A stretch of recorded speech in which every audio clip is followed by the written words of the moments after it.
Vox Machina, Episode 2.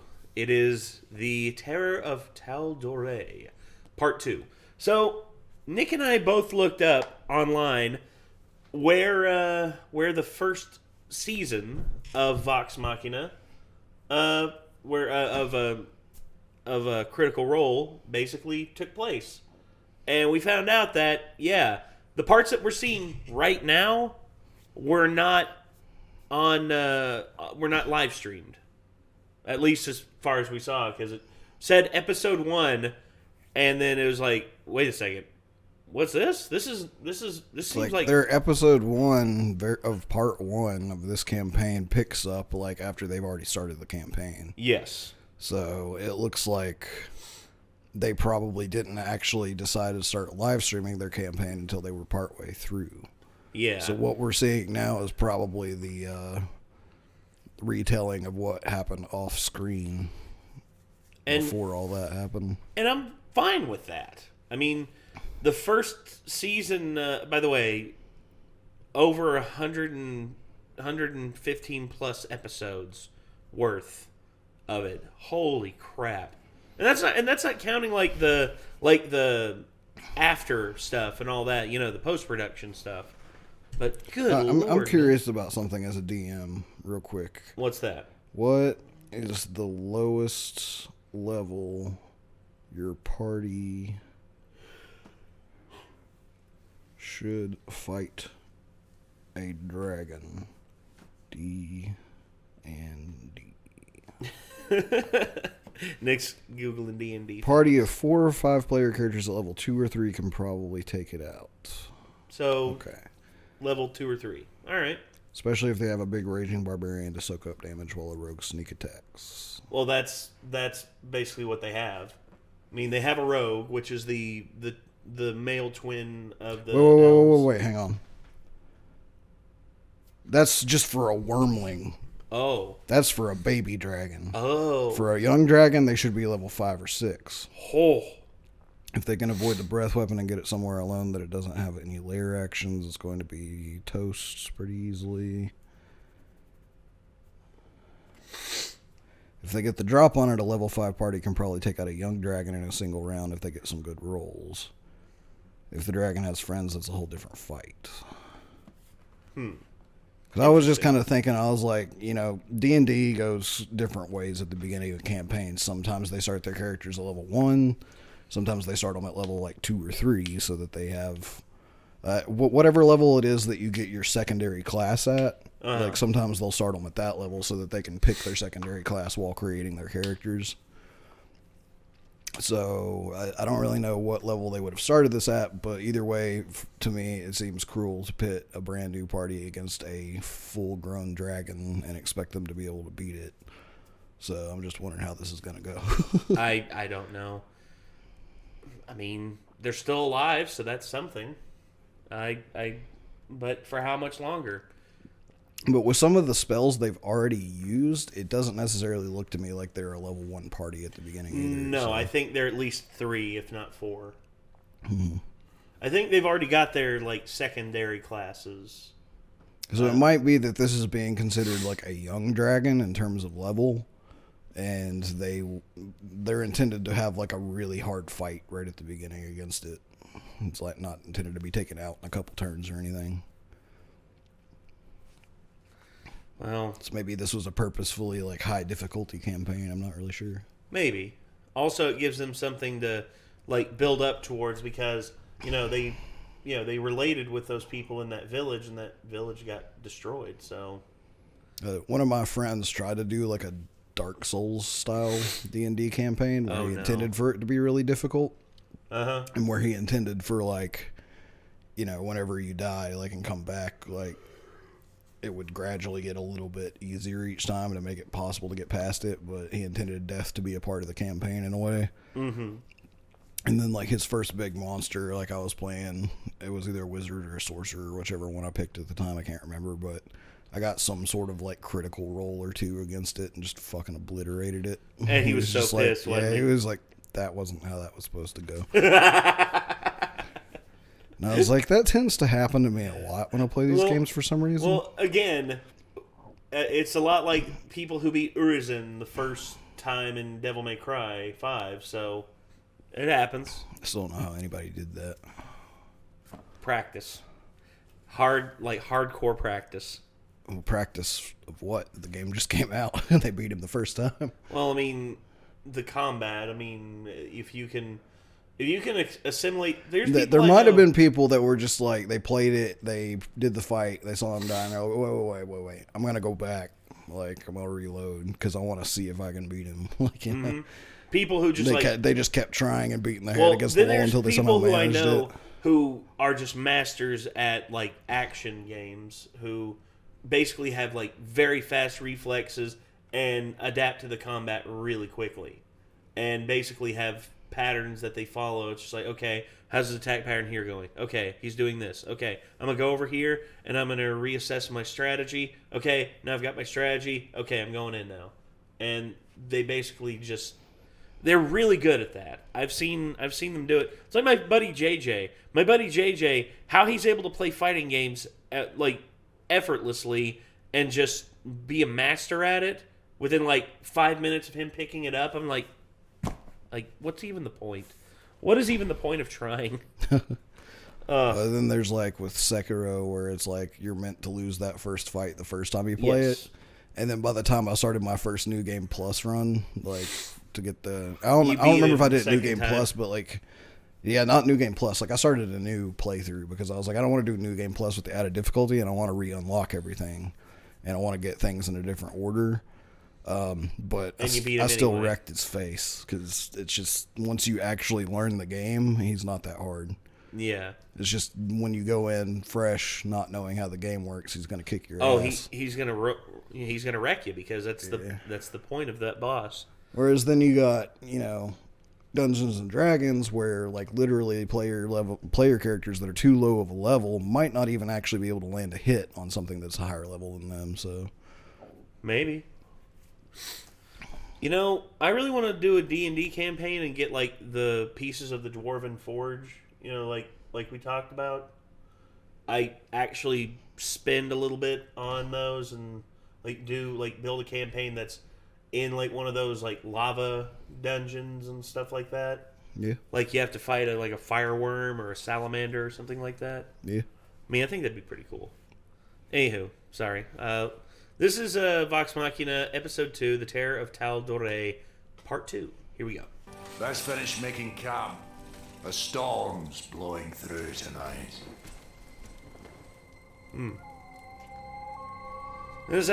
He's doing his best Sean Connery impression, and I appreciate that. Sheen Keenery.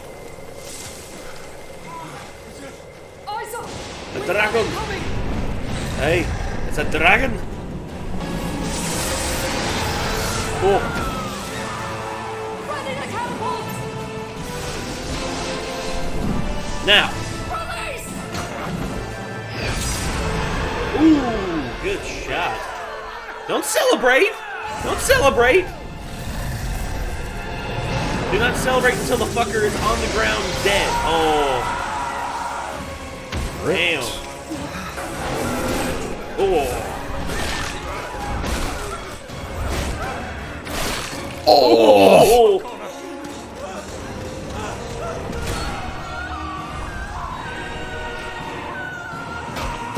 Oh. Ouch. Damn, dude. It's a miserable bastard of a friggin'... see, that's why it's like, how is this party supposed to kill this thing? For a second, I thought maybe they were going to do a thing where they sent them in with those soldiers. Sovereign, hold on to your goddamn crown. We've discovered that the monster is none other than a blue dragon! We know. Yeah. Did you I wouldn't say kill, really. We're still kind of working on that part. I can't believe you made it out alive. How did you survive? Trade secrets, I'm afraid, Kriegy. We hid and it flew away. How did we survive that? General, you may move our soldiers at dawn. But sire, you know as... I have made my decision, Lady Kima. This council is adjourned. All right, you heard him. Clear out. I think it's either...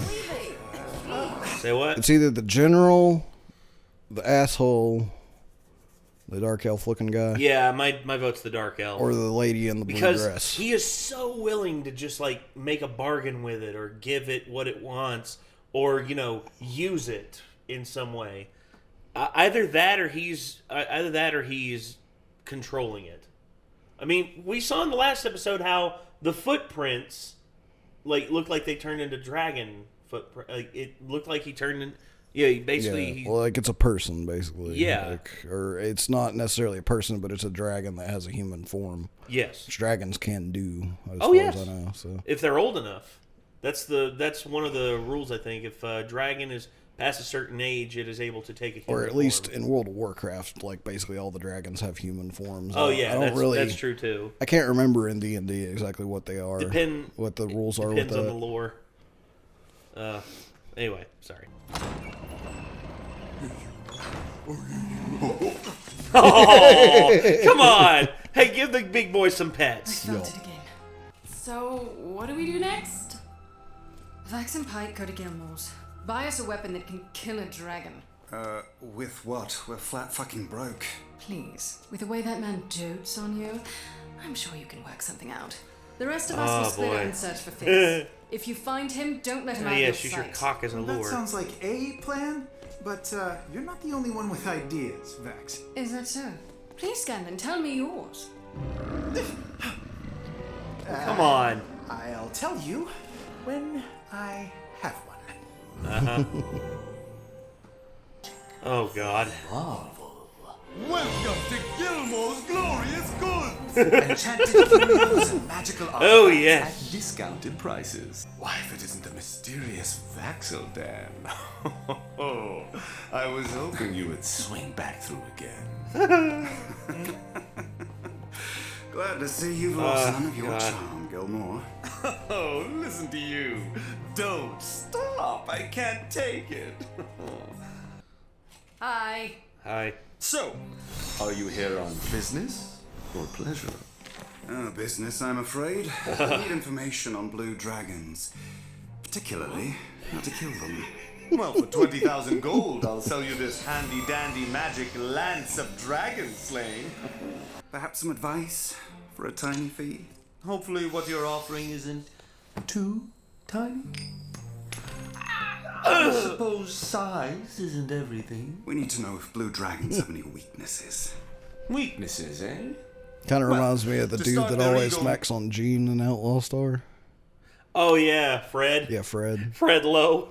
He just keeps like, oh, Gene, how are you? Come here. Oh, and Jim, you're growing up so well. Oh, God. This dude here, I'd say he dresses better than Fred. I'll say that. He's definitely more flamboyant. He's got more than swag. Fred. He's definitely got more swag than Fred. But yeah, this dude has a huge crush on Vax. And you know what? Vax is probably going to use that to his advantage. He might sling some dick his way. I don't know. That's how it goes. The worm shall only find defeat in the gorge where the twin rivers meet. See? Cute, but Useless. sorry I couldn't be more helpful. But you get what you pay for. Gilmore, this is all very helpful. Even the bullshit. If we survive this, I owe you dinner. You owe me more than that, my handsome half-elf. How about you two? Foreplay's over. We should Yeah. Well, Scanlan, any ideas? What are we supposed to be doing again? Oh, searching for Fence or something? God, this is boring. You know where that creepy little taint raisin would be? The brothel. Oh, yeah. Yeah, we can investigate there for hours if we need to. Yeah, I'm sure. Won't Vex Say what? I said, yeah, I'm sure. Oh, yeah. Yeah. But also Grog just picking up a literal barrel and he's like, ooh. This tastes weird. Sir, that's piss. I've had worse. just keep drinking it. It's like, Clearly, I'm the brains of this operation. Really? Because he told me you have dick for brains. Which doesn't seem possible. You know what? Screw Vex and her stupid feathered head. I'm going to the exactly brothel. what Jimmy kept screaming.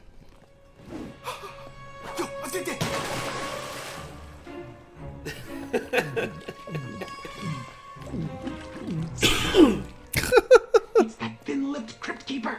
Come on. Nice. Nice. That's good. That wagon, that dude hauling the wagon is just like, by the way, that's 10 quid for that barrel. We'll pay you back. Guards! I would do as big as Grog and be like, put it on my tab. And he'd probably be like, oh, okay. Oh, okay. He's sneaking up to that fancy manor. Hey.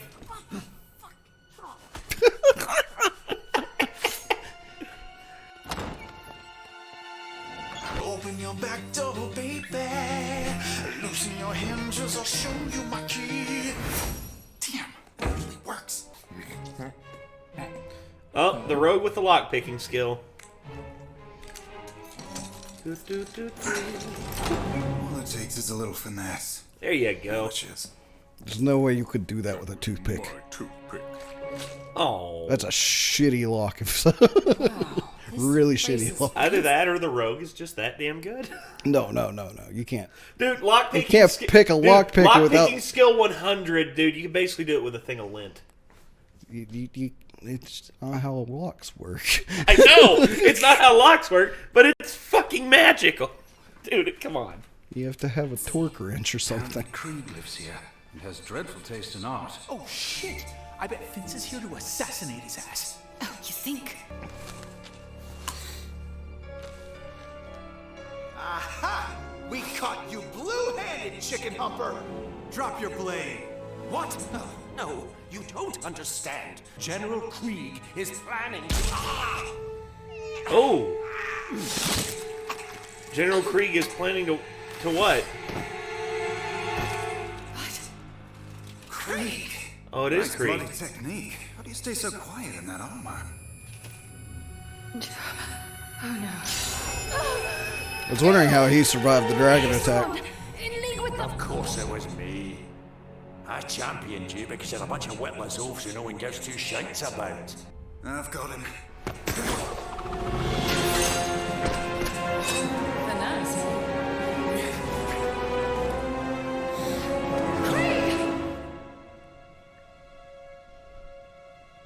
Oh, Ooh.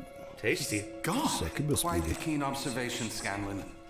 I was gonna say, Scanlan would probably look at that artwork on the wall and be like, and the artwork down here is much better than in the main house.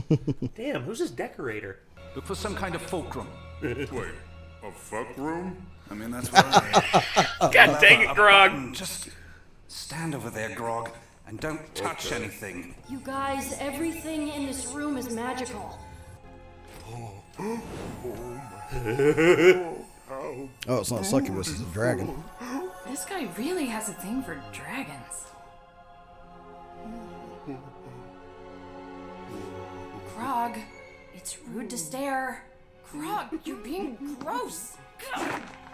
He's just staring at art.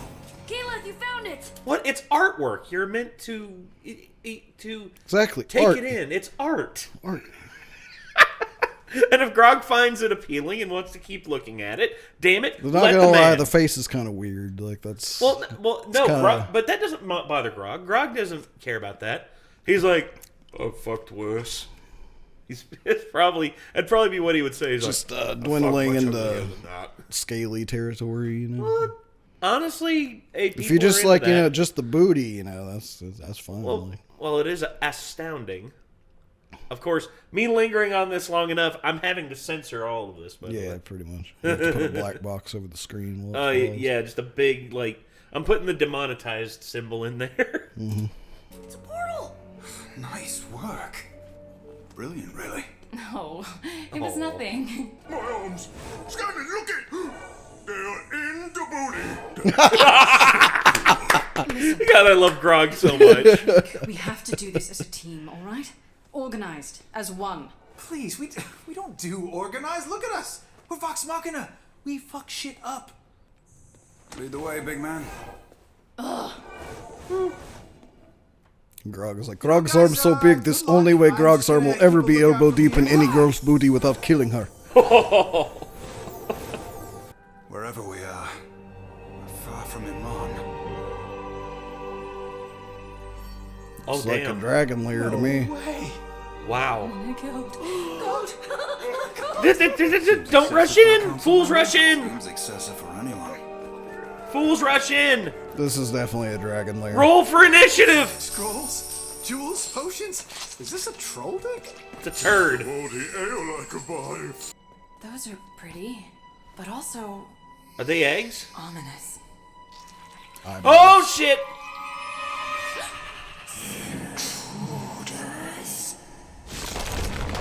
Uh-oh. I didn't do that. Did I do that? The age of man is coming to an end.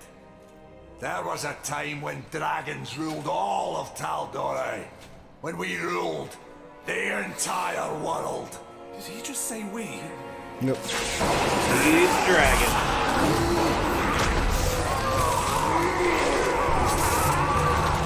Well, fuck.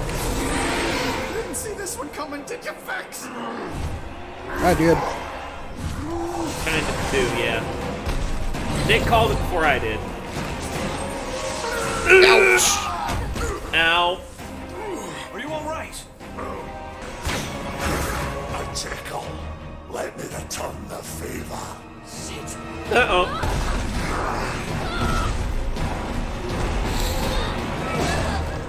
Ouchies. Fools! I'll devour you all!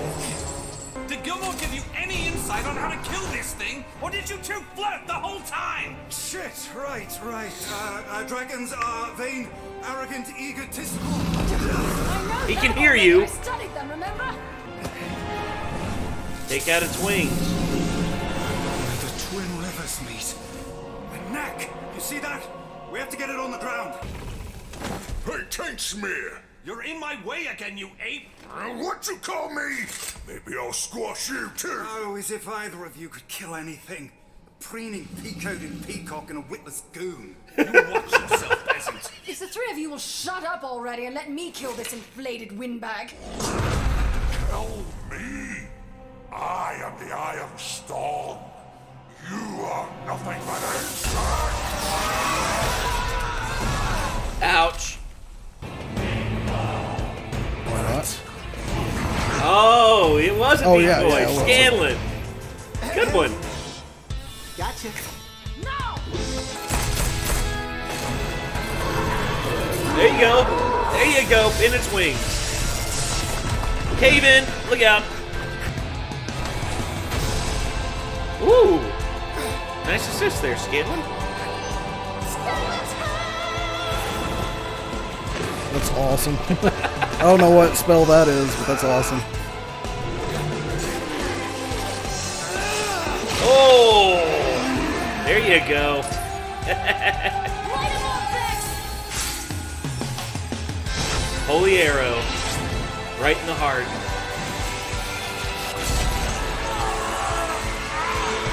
Bye-bye. Look who's nice and low. Oh, cut his head off, Grogs. Full ogre Berserker mode. Rage. Yes. You got him, Grog. Oh, caved in his skull. Jeez. Split his skull in two. More like. That's fucking epic. Souvenir?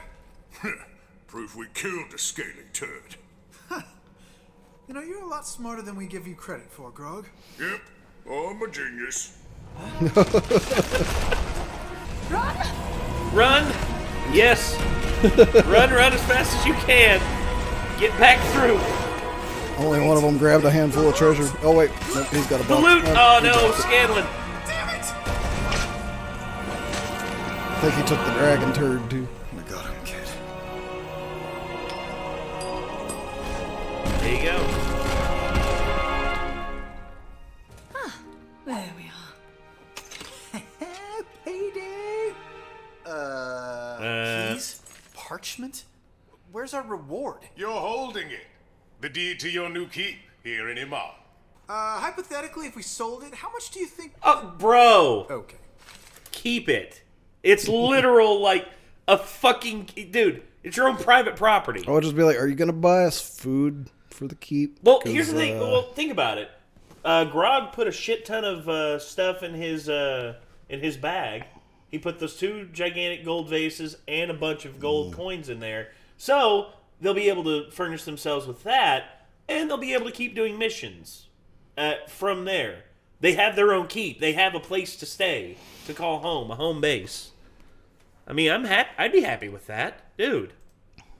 You must understand that the threat is far from over. We suspect Krieg may have been part of a larger plot.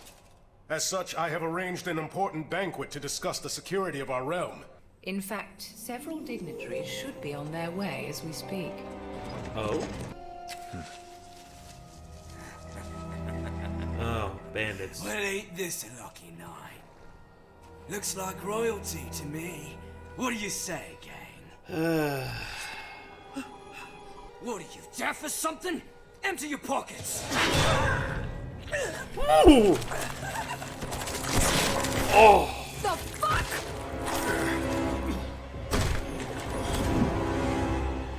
You fucked up. I mean, why not? I hope it wasn't too much trouble, Silas.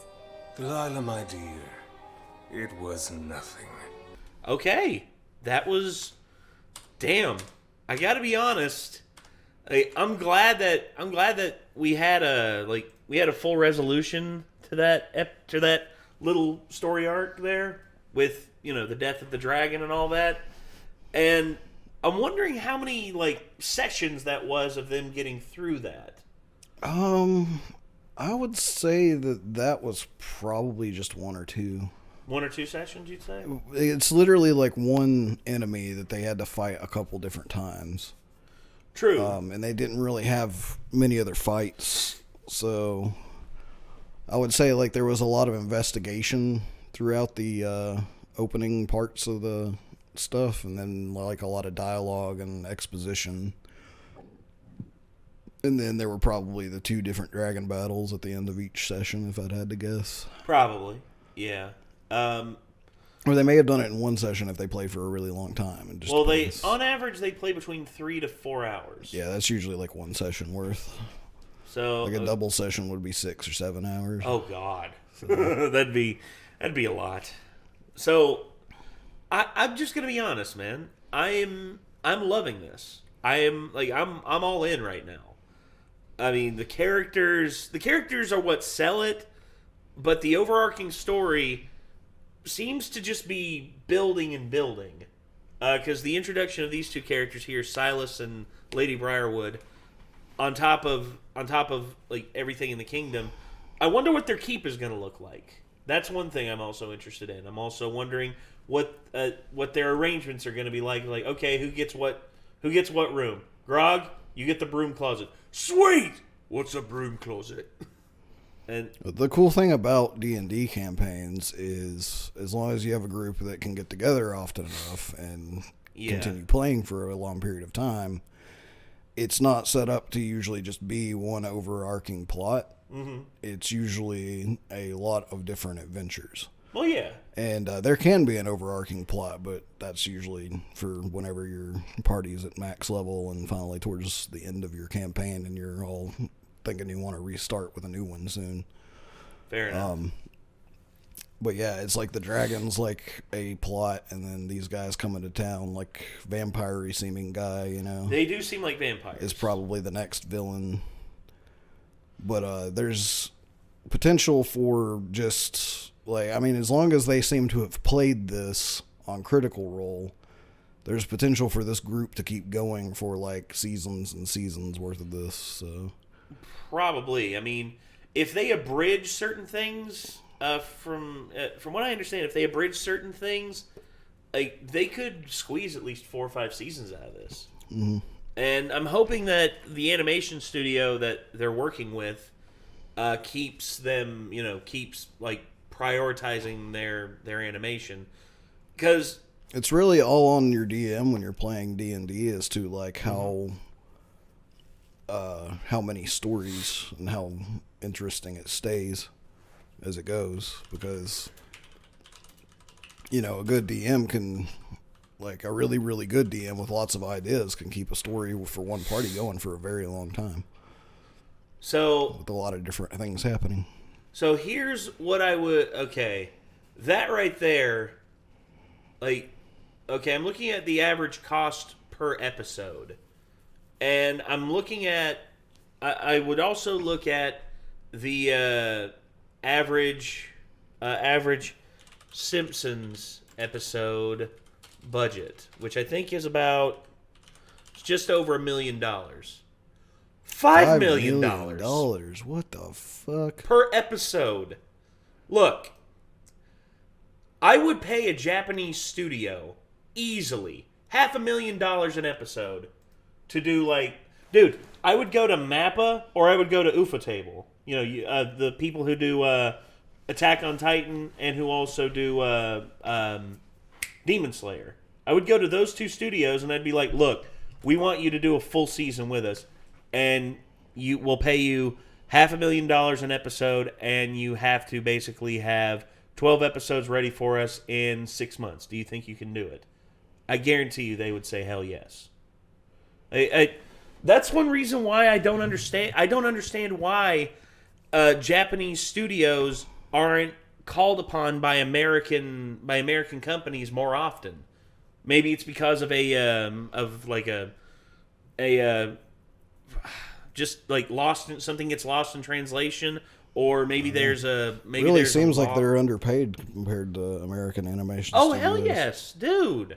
500,000 like if you give an animation studio $500,000 per episode, that's more than their average right now. Far more, $100,000 to $300,000 per episode, dude. I would pay the Japanese animators what they're worth, dude, because that's a problem in Japan. That's a huge problem in Japan. Mangaka and studio animators are grossly underpaid for what they do, and I think maybe that's one thing Japan's protecting. Maybe Japan's made it illegal for American companies to get animation studios in Japan to work for them. I don't know. I don't think so, because I'm pretty sure that Japanese animation companies have been hit up by Netflix to do certain series that are Netflix exclusives. True. And Netflix is based in America, I'm pretty sure. I've read about that. And if I were to do... say I had a $30 million budget for a show I wanted to do, one season. If I had $30 million for one season of television, and I had to do animation, I would go to the various Japanese animation studios. I'd go to Mappa, I'd go to Ufotable, I'd go to Bones, I'd go to all of them. Hell, even Kyoto. I would go to them and I would basically say, okay, here's what we want to do, and here's how many episodes we need. I have this budget right here. How much how much would it take to make this happen? And basically they'd probably say, oh, if you give us $10 million right now, we can get you 25 to 26 episodes. And if I gave them 6 months to do it, they could probably do it. I mean, or 6 months to a year. Because I would want quality. If I'm getting a Japanese animation studio, I'm not going to rush them. I want them to give me quality. And, dude, should get Madhouse. Oh, Madhouse, dude, yeah, hell yeah. The guys who did Hellsing Ultimate. They did season 1 of One Punch Man as well. Oh yeah, that's right. And a lot of people noticed that. It's like, imagine if we had Madhouse do a series based off of our Arkham Horror games. Oh, dude. Yes. Not necessarily the base Arkham Horror stuff, but if we ever do some custom Arkham Horror stuff. Oh yeah, because that's the thing is once I get enough people who are in with Arkham Horror, I want to try playing World of Darkness with everyone, because World of Darkness is Dungeons and Dragons but Lovecraftian horror. Okay. It's where Vampire the Masquerade came from, Werewolf the Apocalypse. World of Horror is the base game for it, but it is tabletop, write your own campaign, in horror. Yeah. or basically D&D Cthulhu. Yeah, and like I would need to write my own stuff, but like I think it would be a lot of fun to play that with some people. This guy's written up campaigns in the past. Like you've told me, like you've written not anything like great, but yeah, like I've done some of my own campaigns before. Well, as long as you have a decent baseline for people to follow, and then they can flesh it out with everything that's in between. I mean, why not? Like the most, what's the fucking word? Ambitious. Yes. Campaign I started to do, I never actually finished and got running, but it was inspired somewhat by Final Fantasy IX's world. And the whole idea of it was going to be a heavy focus on airships and like airship pirates and stuff like that. And essentially it was going to have a world where most everyone lived in the sky due to the fact that the ground was heavily populated by horrible creatures and monsters. And therefore most of the adventuring was actually going to end up taking place down on the ground, with like the segues in between being airship battles and shit like that, plus fights with flying monsters and stuff while on airships. Okay. But nice. I still have to get more of it fleshed out if I ever want to run it. Well, maybe I need to start working on it again, since we seem to have a lot of people around us that are interested in doing that kind of thing. Oh, hell yeah. And since, by the way, a little bit of insider information, Micah will be coming back around to hang out, and I'm trying to get him to play Arkham Horror with us, and also maybe record stuff with us again. So, hell yeah. He will be fully available 3 days from now. So, I'm going to try and see if I can't get him up here to at least walk through us with him on Arkham Horror. And right now, before I forget, I just want to let you know, because I almost forgot to tell you already, but this Saturday, game night might have to be a little bit later because of practice. Yeah. Well, Jason's bringing a well, actually, Kathan out. just messaged me and he said Jason's good for Sunday instead. Oh, Sunday? Yes. Okay, that's never mind. So we can get ahead on recording, and then basically y'all be free to do whatever y'all want on Sunday. Yeah, I mean that's fine either way. Yeah. So we always record after practice too. So. Oh yeah, you can do that too if you want to. I just don't want to overwork you on that. No, it's all good. Practice isn't really anything. Okay. Then it's mostly going to be me kind of like sitting, just being like, is this guy good for our band or not, you know? Well, we'll see. All right. Anyway. Letting them catch back up with practicing the songs a bit, because the songs are probably going to be a bit jank where we haven't played in several months. True. All right. Well, I think that's going to do it, everyone. This was Vox Machina, episode 2. Hopefully you enjoyed, and if you want to see more from Vox Machina, feel free to check it out on Amazon. If you want to see more from us, hit that subscribe button, ring that bell, and until next time, I'm Nate. I'm Nick. See you later, everybody. Peace.